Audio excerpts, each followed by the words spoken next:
Hello, everyone. So I'm not going to try to introduce Gary too much. I know he's going to talk about emotional intelligence, and he's going to talk about what is the professional person going forward into the future, which is kind of linked to what we were talking about this morning in the panel with Alan and Co. So without further ado, Gary, take it over, please. Thank you, Daniel. And I don't know you either, but thank you very much for the introduction. Good afternoon, everybody. Can you hear me okay at the back? Yeah. I went on a course to learn how to throw my voice, so I'm practicing on you at the back. It was interesting there's a psychology, by the way, to where people sit when they come into the room. You normally find someone who looks really intelligent and sit next to them. Normally the person on your left, just to let you know, in case you wondered. So it's good to have you here. Yeah, if you're sitting on the end, I'm sorry, you know, that's how it goes. Yeah, my name's Gary, I'm 21 and a half. I used to have long flowing hair because I used to work in operations for about 15 years. And through that activity, I lost all my hair, that's what happened. And so I worked at every telco there is in the world, probably. And I've worked in IT for a very long, long time. And basically, I've been a service manager. I've had service managers working for me, and I've been in professional services. And one of the things I want to talk to you today about is being the 21st century service manager. But before I do, I've got to tell you a quick story. Is that okay? Yeah. Good. This is yes, just checking you're listening. So I was in America last week, in Houston. Just showing off a bit. Well, was that where you're from? Me and Daniel, we don't know each other, but we're getting to know each other already. I was in Houston, and has anyone been to America where you just get there and you can't sleep? Every hour you look at the clock, 4 o'clock, 5 o'clock. And it was about 5 o'clock of waking up every hour, so I put the TV on, and there was a really old movie. It was Spartacus. Does anyone remember? You're too young to know Spartacus. Does anyone know Spartacus? Put your hand up. Thank you. It was the old one, and it's old anyway. It was a Stanley Kubrick film with, what's the guy's name? Help me. Kirk Douglas. And for those of you who don't know, it doesn't matter. The guy, it's relevant, by the way, in a minute. The guy, Spartacus, is kind of a slave of the Romans, and he's a bit of a maverick, and he's causing a lot of trouble, basically. So they want to capture him, so they get everyone. There's a moment where they're all together in a group. There's hundreds of people, and he's in there. And the Romans come and they want to catch him, so they get everyone to stop, and they're surrounded. Do you all remember this? Yeah. And they say, you know, who is Spartacus? Who is Spartacus? Who is the service manager? Who is Spartacus? And Spartacus goes, I am Spartacus. Remember this? And guess what happens next? He doesn't die. That's your version. That's a Houston. What happens next? Everyone know? What happens next? They all individually stand up. I am Spartacus. And all around the whole crowd, they're standing up. I am the service manager. Sorry, I am Spartacus. And that's because they've got a relationship and a confidence, and there's a bond between them. And I want to talk to you about service management. I don't want it to be Spartacus. But I want to talk to you about it in the sense of making a difference. You know, I was really delighted this morning. I was sitting in the back in the discussion, and the last 20 minutes were about, some people called it soft skills, which I think someone mentioned earlier, it's really hard skills, but I'm talking about emotional intelligence, and wouldn't it be nice if they taught us at school how to behave in life? Okay? And having been a service manager, and having worked with service managers, I know what a bloody tough job it is. When I was a manager for the first time, I remember on my business card it said VP, and I showed my wife, I said, look at me, I'm a VP of service. And she said, fantastic, how much more money are we going to earn? Yeah? So it's a tough job. Put your hand up if you're a service manager. Put your hand up if you're in denial about being a service manager. Yeah, here's one. And put your hand up if you're a manager or service managers. Okay. And put your hand up if you're not going to put your hand up no matter what I say. Go on, I know how it works. So I'll get started, and I'm not even on the first slide, but I will finish on time. So, this is how it goes. If you're a service manager, you're going to relate to this. It's like one of those games. It's just going on all the bloody time, isn't it? It's like someone pressed the on button. Have you ever played one of those computer games? Where everything's happening, and like when you first learned to drive, do you remember that? And it looked really complicated. In fact, you know, like, look in the mirror, turn the steering wheel, it's all a bit too much, right? And if you're a service manager, you'll have to be good at this. So everything's going on all the time, and you've got to change the tyres on a car that's moving 100 miles an hour. Is that right? Bless you. That's what you've got to do. So I was at Mobile World Congress. I've just a bit of name dropping about places I go. So I'm fortunate to work around the world. And I was there. Someone invited me for lunch with one of the co-authors of Crossing the Chasm. Has anyone heard of Crossing the Chasm? Good. Glad no one's heard of it. Fantastic. It's a really good book. I recommend it. But it talks about service adoption and product adoption and the kind of tipping point for people adopting things, which is what I'm trying to do here today, to be honest. So, and I asked the guy, one of the co-authors, I said to him, tell me what is the next big thing. What is the next big thing in service that we should worry about? Do you know what he said? Of course you don't, you weren't there. Should I tell you what he said? He said service, no he didn't say service, he said business adoption and engagement. He said business adoption and engagement. What the hell does that mean? Well, what it means is that when we're providing a service, it's being done for a reason. But people talk about solutions a lot. No one actually cares about solutions, by the way. That was like the 1980s. What people care now about is outcomes. And so what he was saying is that a lot of people have talked about going up the value chain and talking to more senior people about what their business issues are. Okay, important, but not enough, because I'm buying a service, if I'm a customer, for a reason, for a business reason. Would you agree? And so what he was saying is that most companies are not very good at adopting those services and maintaining them and continuing the engagement for what they're trying to achieve. And I heard that this morning in the session. There was a discussion about what's the future of service management. And one of the things was about automation, wasn't it? Which is important, but it's not enough. So I'm going to share some ideas with you. This is a bit like when you go to the supermarket. You won't take everything home with you, unless you're my wife, she takes everything home. But if you get one or two things out today, then I've reached my goal. Is that okay? So, good, yeah. I will finish on time, I promise you. Slide through. So, this is the goal. So if you're a service manager or you're in charge of some kind of service or customer experience, people are very judgmental. Would you agree? Has anyone been to the fair where they have that whack-a-mole thing? It pops his head up and it gets bashed back down again. That's how I felt as a service manager. On a good day. So I'm judged on the smooth route through IT. No one cares how complicated it is. Do they? No one cares how complicated it is. What they care about is, why did you screw it up, Gary? That's where I lost my head.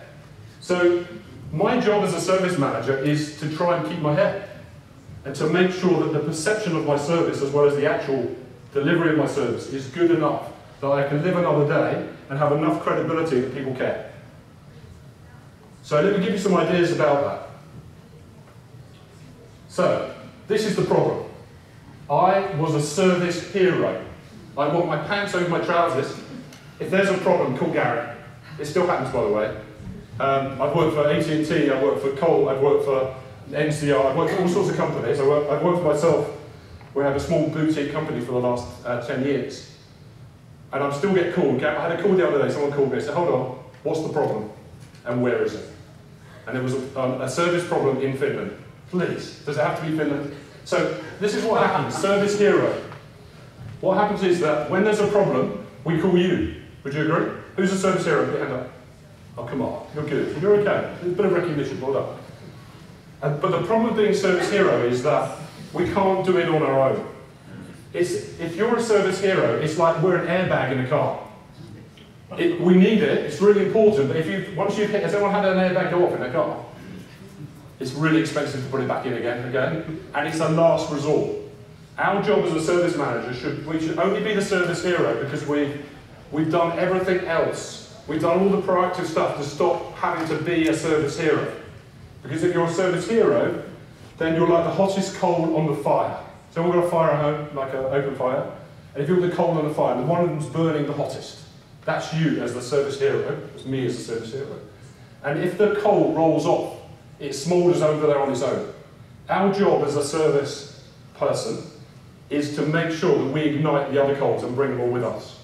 That's the goal. And I want to give you some tips and ideas, no fluffy stuff today, about some practical things to do tomorrow. Is that okay? Yes, Gary, it's a fantastic idea. Thank you. Thank you very much. So, this was my challenge. 15 years in operations, can you believe that? It's a very satisfying job because you fix people's problems, and when you fix people's problems, they're genuinely grateful. Would you agree? But in all my 15 years, no one ever came up to me and put their arm around me and went, Gary, thank you so much for keeping everything going. I really appreciate everything you've done. Would you agree? Never happened. It never happened to me. So either they were ungrateful or it was just the way it was. Okay? So I got over that after a while. So being appreciated is a really important thing. Now this is the challenge. Is anyone a project manager and a service manager? Is anyone being a project manager? Did a good job. See, you became a service manager. Well done. So there's a crossover between a project and service. Would you agree? Yeah. So there's kind of a handover point at some point where it becomes a business as usual. We run service improvements as projects. I agree. Absolutely true. But what I want to talk to you about here, you can run them, absolutely you can, is that, you know, the one suggestion, and again it's just an idea, is to think about the service management role as a continual thing. And here's an example. So this is a pit stop, as you can see, and it says 2.5 seconds. That's the record time for a change of tyres. I mean, it's unbelievable, isn't it? But no one really cares about this group. Would you agree? You know, we might think about Lewis Hamilton, who's a bloody genius.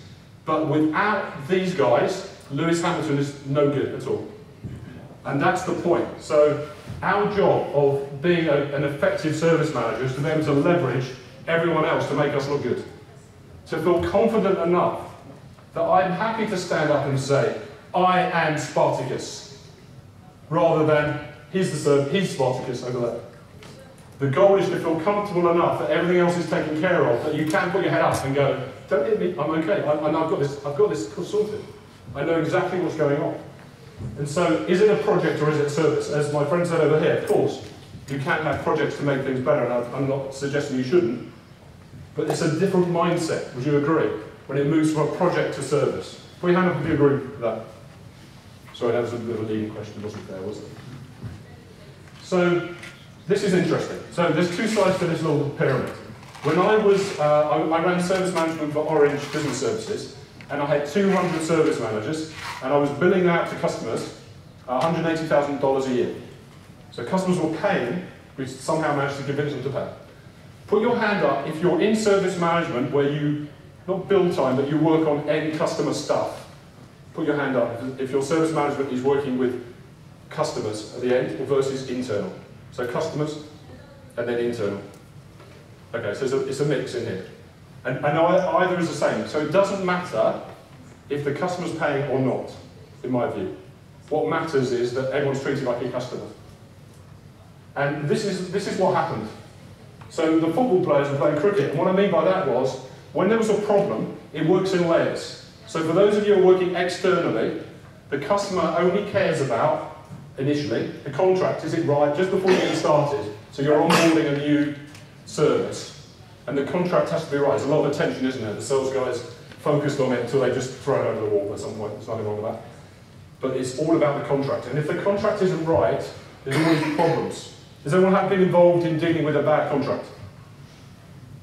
It's tough, right? And it's very hard to repair because you probably didn't help create it, and you've received it as a gift.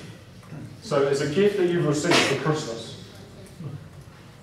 Then, once the contract is sorted out, if it ever gets sorted out, or if anyone can find it, then it's all about the service.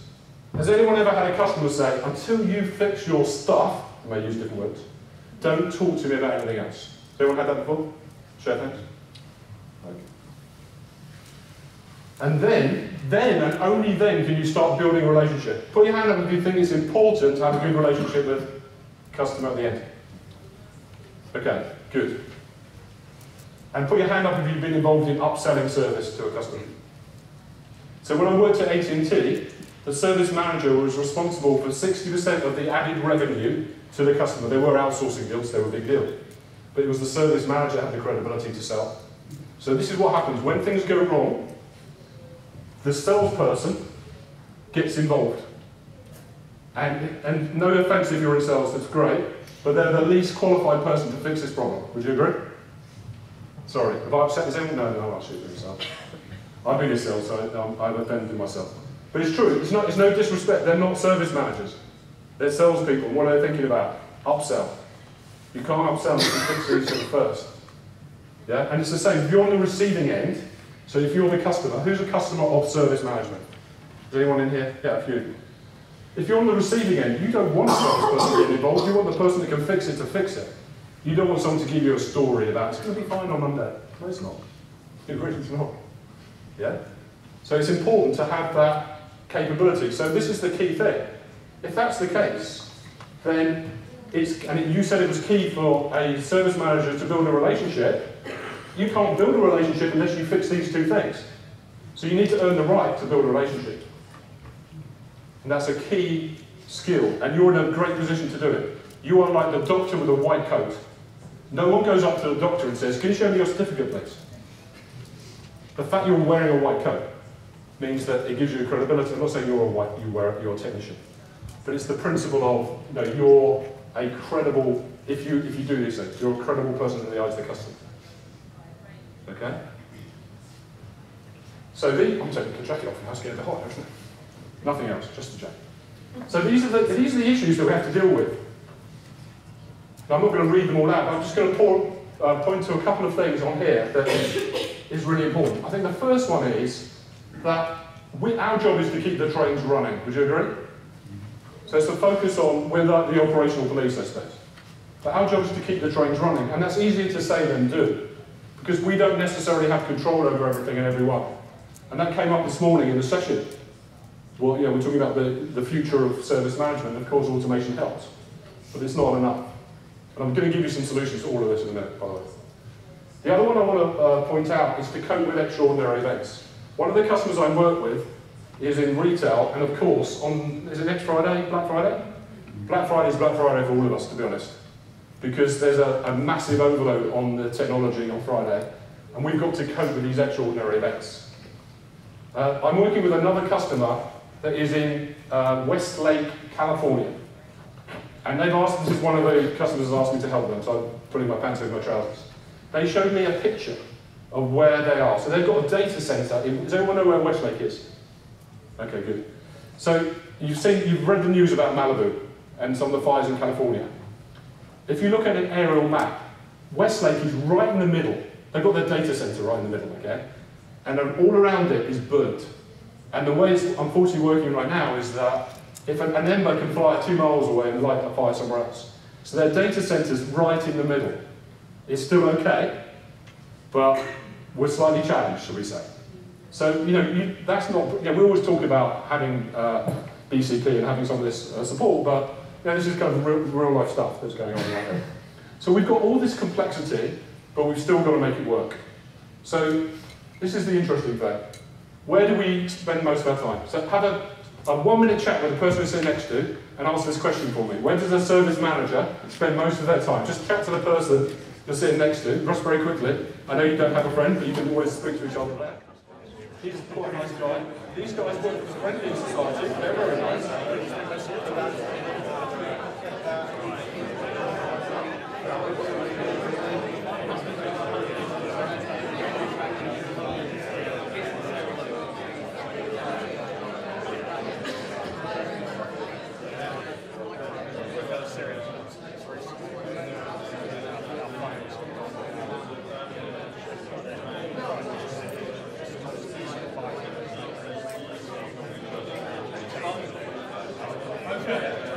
Sorry, that's a bit short. That's the life of a service manager. Just shout out at me some things about where they spend their time. Shout out at me.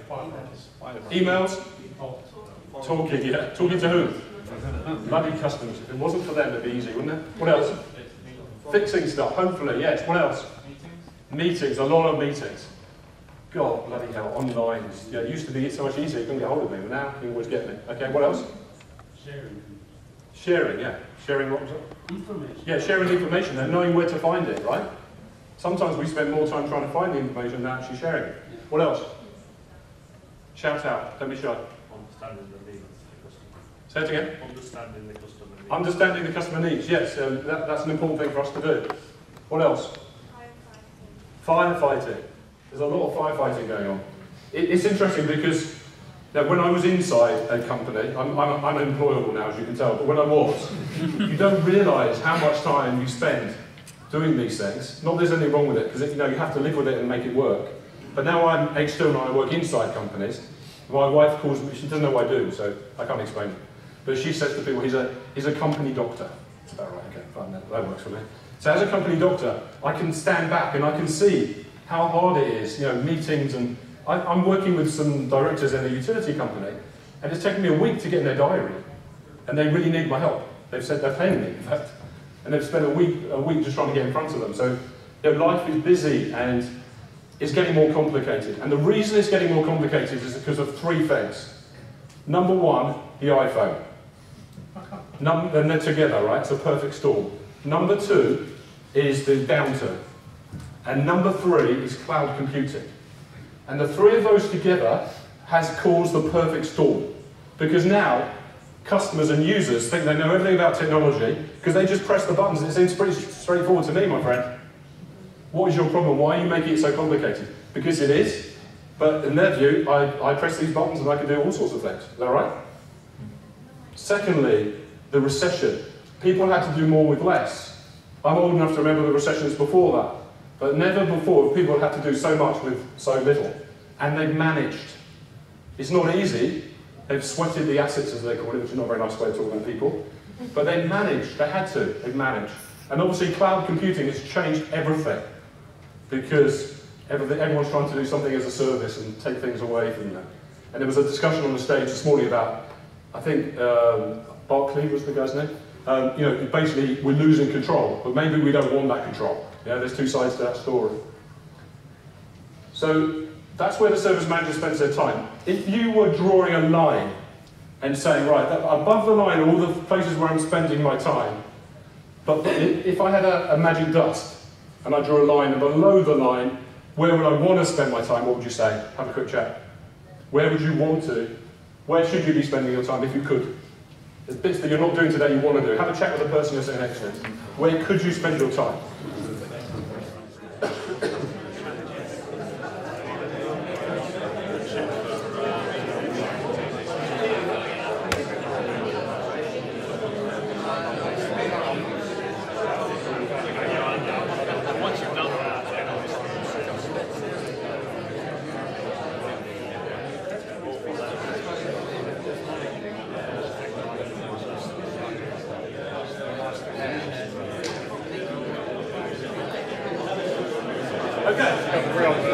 Sorry, I'm not giving you much time, but you're really good at pressure, and I want to get you out on here on time. So when should you spend your time? Shout to me.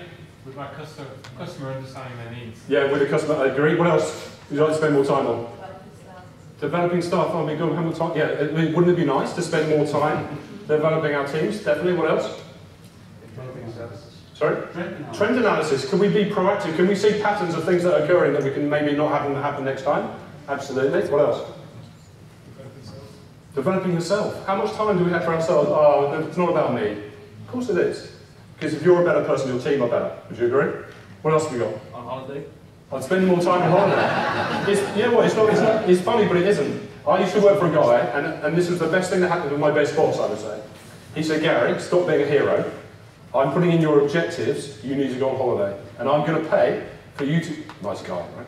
Yeah. I'm going to pay for you to go on holiday. You just have to go to the office one day in France, and I will pay for the rest of your holiday, but you're not allowed back in the office for 2 weeks. Can you just not put that idea in? Sorry. That is a good, forward-thinking boss right there. Gary said, sorry. So this is the point. So all this is going on. It's not the reason that we haven't got time to do the things we want to do is because it's the real world we're in. Because it's all going on all the time, right? Like the computer game. Stop.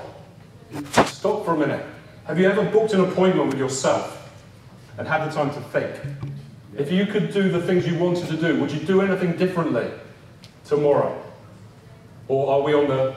Have you ever seen a hamster on a wheel? We're like the hamster on the wheel. We're confusing activity with accomplishment. We're running so fast, we're running backwards.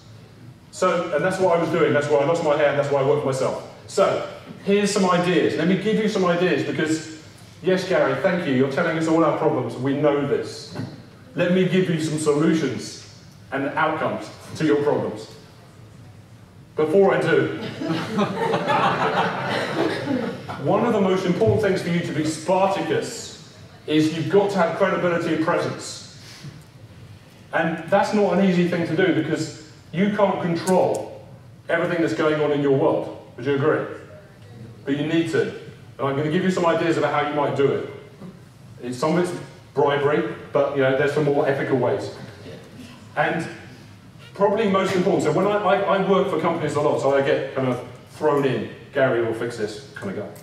And the first thing I will do is clean my house. Do you know what I mean by that? No? Okay. Get my own house in order. So when I'll go into a company, because I want to push back on people. I want to kind of work out what's going on, and I want to have some credibility with whoever I'm working with as quickly as I can. But you have no credibility if you don't have your own house in order. Would you agree with me? So if your team aren't in the place they need to be, if you're a service manager and you're not on top of it, whatever the reason, if your house is not in order, you've got no chance of getting any further. And that's the thing that people fall over, because you're busy and the go light is on. But stop and get your house in order. That's my number one tip for you. My second tip is, relationships are everything. But that's an easier thing to say than do. You have to earn the right to have a good relationship. Number 3, push back on the customer, but only once you've done that. Now you can politely push back because you've got your house in order. Because at the end of the day, sometimes let me help you to help me to help you. That way around, you know what I mean. And finally, do what you say. My motto is do what I say. I went out with this girl once, it was a long time ago. I've been married for 30 years. And I used to pick her up at 8 o'clock. And I turned up one day and she said, do you park around the corner? You're always here on time. So I said, of course I do. I did, absolutely. Because if you invite me to your house, to a party, I'm always the first to come and ask to leave. I always do what I say. And I'm known for that. Are you known for doing what you say? When there's a problem to tell someone, tell them. Project managers do this. There's a slippage in delivery, and it's not coming on Friday, so they say it's coming on Monday. It's not coming on Monday. All you're doing is delaying the agony till Monday, and then you look worse. Our job as a service manager is to be honest with people, and polite and constructive, of course. We have to use our heads, but do what you say. Oh, fancy. Love it. So I'm going to give you some solutions. This is not an advert, but I just want to tell you about something that is the body of this guidance I want to give you. So a number of years ago, 10 companies got together and developed something called the PS Professional. And the PS Professional does 2 things. It's a training and certification for technical people and operations people, but it's particularly closely aligned to service management. And it does 2 things. It turbocharges company performance, and it turbocharges people's careers. It does those 2 things, because what it's doing is complementing people's technical skills with life skills, things that you can use every day that will make a difference. So, let me give you some tips. And before I do, everyone familiar with this framework from the itSMF? Yeah, so we were very excited to see this, because when you look at this framework, and I'm not going to go through it because you're familiar with it, but it talks about people being more rounded. It's not just about automation, technology. It's covering a whole plethora of other activities. And when you look at the PS Professional, which looks quite complicated, there's only 5 areas, and I'm going to talk about it a bit later. What it does is it brings to life things around personal effectiveness, because our job is, if we want to be Spartacus, we need to make sure everyone around us is working with us. So personal effective is a magnet to being successful as a service manager. Understanding business, looking through the lens of business, so we can understand what is the impact of what we're trying to do and why do people care so much, and what can we talk that language. Rainmaker is about being commercially savvy and sales oriented, enough to kind of think, if I can help the customer, maybe in some situations it might be useful that I can help have a commercial advantage for our business, or understand the commercials of the service contract. The authority is being about a subject matter in your field. You write about it, you speak about it, you're renowned for your knowledge. You're an expert in your field. And finally, the catalyst is being the wow factor for customer service. Has anyone ever been to Disneyland in Florida, into the car park? Best experience ever. Forget going to Disney. Just go to the car park. It's the best customer experience I've ever had. I'm delighted to park where they tell me, because they're so nice. And that's not even with Mickey Mouse. Yeah? So that's what the PS Professional is about. What I want to talk to you about is, what are the few things I can do differently to be a better service manager of the future? So those things go together. There's a kind of 95% match between the PS Professional, which is a training and certification body through APMG, so they're exclusive of that, with the itSMF framework, the Professional Services Management Framework, and they kind of go together like hand in glove. But let me talk about some of the attributes that you need to have. The first one is being, we talked about being an athlete, but relationships, you said at the beginning, are really important, but not many people spend time on it. So you can go on training and certification, but being better at building relationships is the magic to bringing people with you, because you've got to convince operations, finance, I won't even list them. You've got to convince the rest of the organisation, you've got to convince the customer or the user to work with you. And by doing that, personal effectiveness is really important. So I used to have a guy in my team who was a genius, he was a technical genius, but he was a bit of a prima donna. He was a genius, but he couldn't relate to other people because everyone else was stupid compared to him, and he was probably true. But it didn't help because he didn't get what he wanted because he was putting people off. He was repelling people. So having that skill to attract, and so people stand up and say, I am Spartacus, is where it's at. And finally, getting a reputation for being reliable. I know I can trust you, and they'll get it done. If I leave it to them, I know it's going to be in good hands. That's the goal, I guess. The second thing is understanding business. Now, I don't mean you need to understand business in technical depth, but understanding the macroeconomics of a business, understanding the impact of different things that are going on. What's the difference of the oil price? How does that affect that kind of customer? I'm working with the AA as an example. So what's the effect of the oil price on their business? What would happen if there were driverless cars? All those kind of things. And finally, what are the different business models? If you want to talk to customers about their issues, which a few of you have said in the room, I want to spend more time talking to customers about their issues, shouldn't you understand their industry? So, if they're in oil, there's the lady from Shell earlier, if you're in the oil and gas industry, you don't need to be an expert in it, but you know enough about it to know the impact of that on the service. So that's executive. The third area of skills is Rainmaker. Someone asked me before, what the hell is Rainmaker? And it's kind of what it sounds like. It's making rain where there isn't any. So think about a desert where you want rain. And it's an American word, I guess, for making rain where there isn't any. Who in this room is involved in a commercial side of service? So some commercial aspect, put your hand up. Not many of you, okay, fine. So no one upsells their contracts or...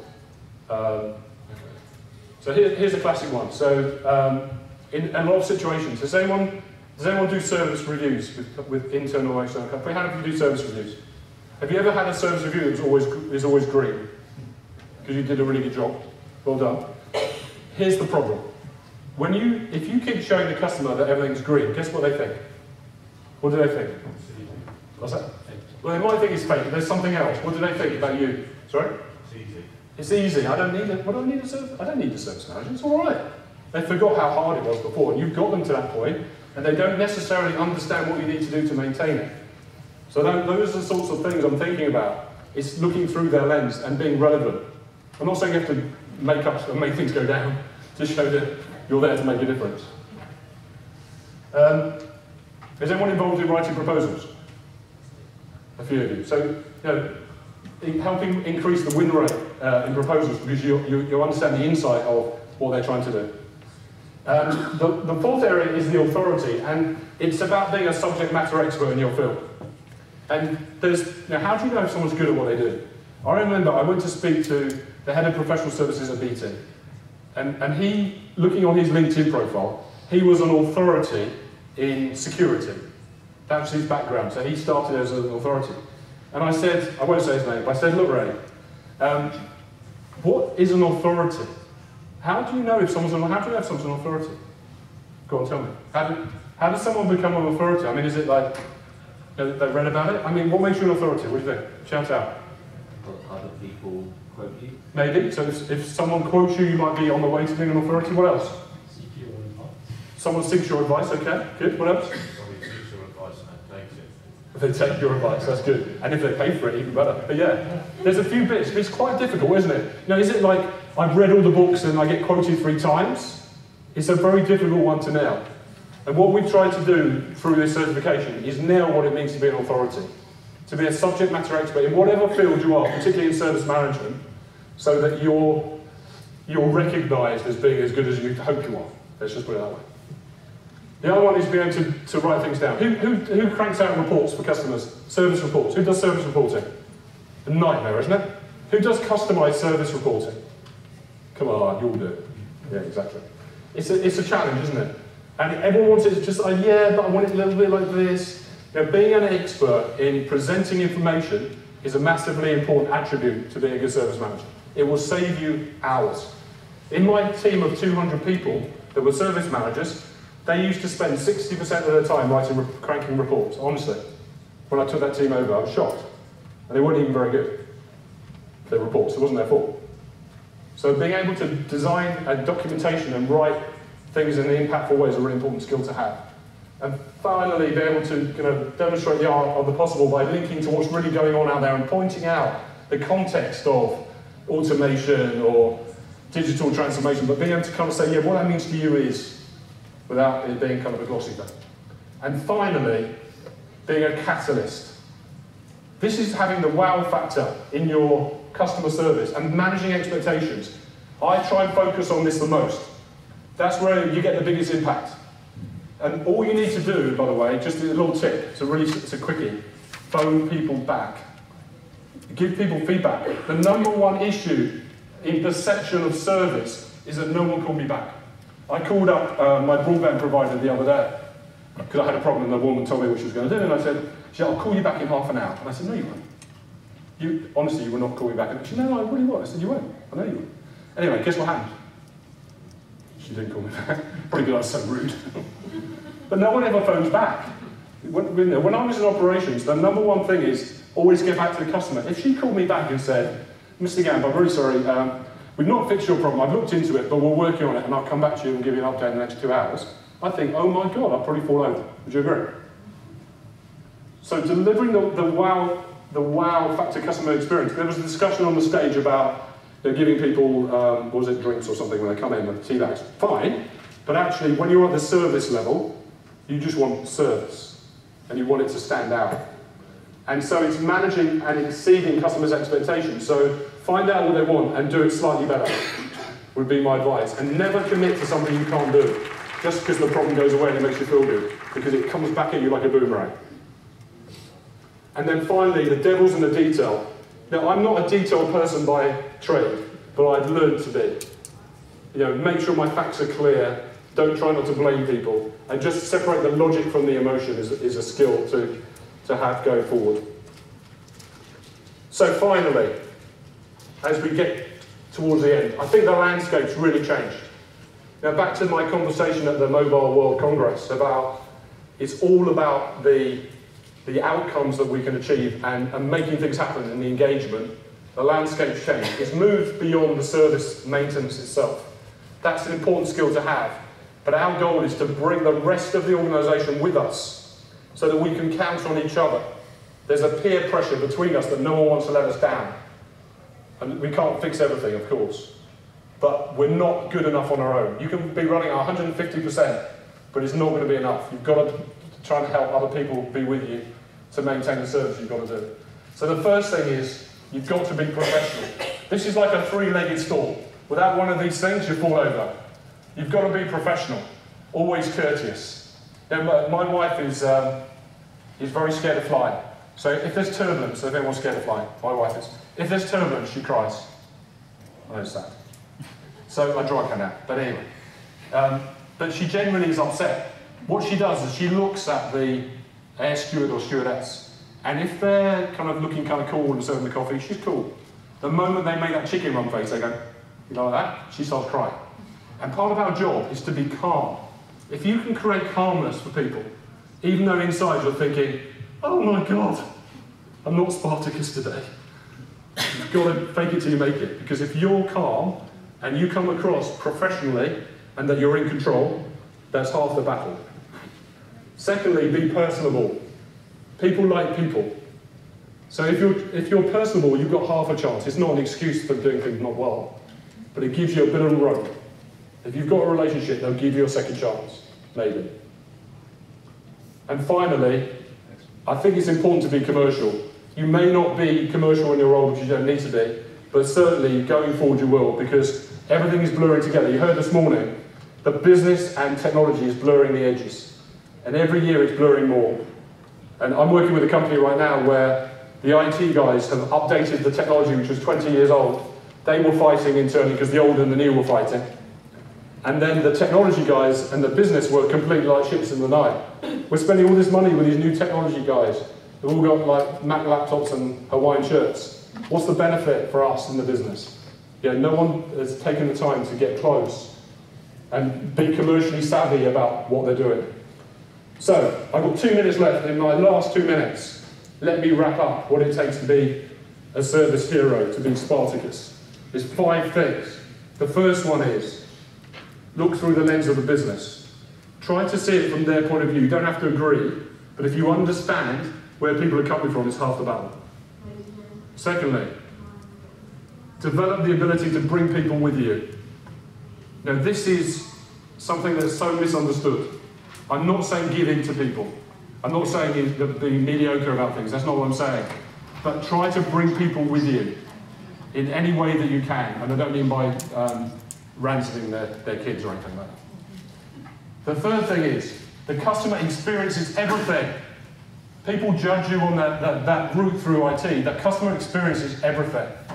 Every moment is showtime in everything that we do. We're on show with a shop front. Be outcome focused. Forget solutions. Focus on outcomes. Why are people taking their service from you, internal or external, and what can you do to make sure they get what they were hoping, what they were paying for? And finally, be commercially savvy, because your credibility goes up here. When you're commercial and you ask questions about things that are relevant to business people, and I mean internal users as well, your credibility goes up here because you've got something about you. And so as we close, I'd like to say, I've really enjoyed speaking to you. I'm just about on time. I appreciate you taking the time, and we'll hopefully see you again at some other point. Have a great conference.